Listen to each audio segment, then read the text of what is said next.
Let's start at the very beginning, a very good place to start. Here we are in the Chrome store, and we're ready to install WFX with the click of a button. Well, I lied, with a click of 2 buttons. And here in the information box, it tells us that the default shortcut to activate WFX is Alt plus W.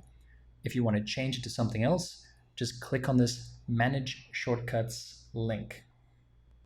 And you'll be taken to your Chrome extension shortcuts page where you can scroll down to the WFX extension. And you can change the default shortcut over here if you want.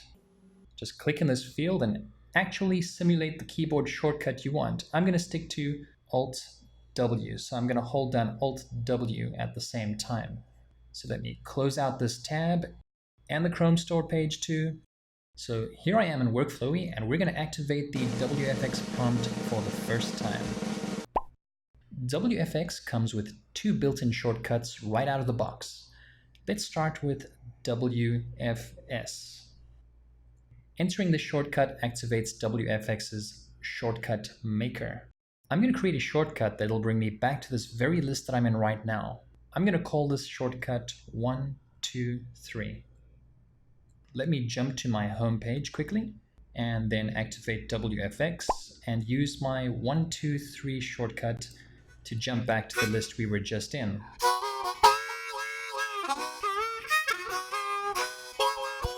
Now for the second built-in shortcut, activate WFX, and I'm going to type in WFO, which opens my WFX options page. So immediately you'll see that we're in the Shortcuts tab, and I have one shortcut, the one I just created. Let me click on the Add URL tab. Here you can create shortcuts to WORKFLOWY lists or to other web pages, but I've never had the need to use this because you can easily create URL shortcuts directly from any web page or WORKFLOWY list that you're in. In the JavaScript tab, you can create shortcuts to activate any bookmarklets that you scavenge from the web, or you can create your own. More about this in an upcoming screencast. Here in the Miscellaneous Settings tab, you can change the keyboard shortcut that you use to activate WFX. Just click on this button here. You can also export all of your user data, that is, the shortcuts you've set up. I do this at the end of every month and save my file to Dropbox. Just click on this button and the download will start immediately. And since I'm doing a fresh WFX extension install, let me show you how to import a previously exported file. It's a piece of cake. Just hit the Choose File button, locate and select your file, and now you can go ahead and click on Import File. And immediately you'll see that my shortcuts list has been populated by my almost 150 shortcuts. Phew, I'm happy that worked out okay. So here in the Shortcuts tab, you are able to search for and edit any shortcuts you've created.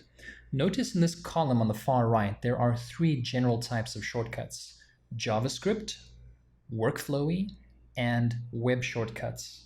You can search for all JavaScript shortcuts by typing in JS. These are all of my POWERPACK script shortcuts I've installed. Let me now search for WORKFLOWY list shortcuts, and then web shortcuts. We can also search for anything in the shortcut or the name. Let me search for Move To. And here you'll see the various Move To scripts I've set up for moving items around in WORKFLOWY. And now I'm going to search for a specific shortcut, G1. And if I click on this shortcut, I can edit the name, shortcut, and URL fields if I want. And finally, here in the Help section, along with some helpful pointers, you'll find a link to purchase the WFX POWERPACK list, which you can then add to your WORKFLOWY account to gain access to scores of must-have WORKFLOWY tools, many of which will be showcased in upcoming screencasts. But first, we're going to take a look at 3 of WFX's core abilities in the next 3 videos. You'll find a link in the description box to the next one up.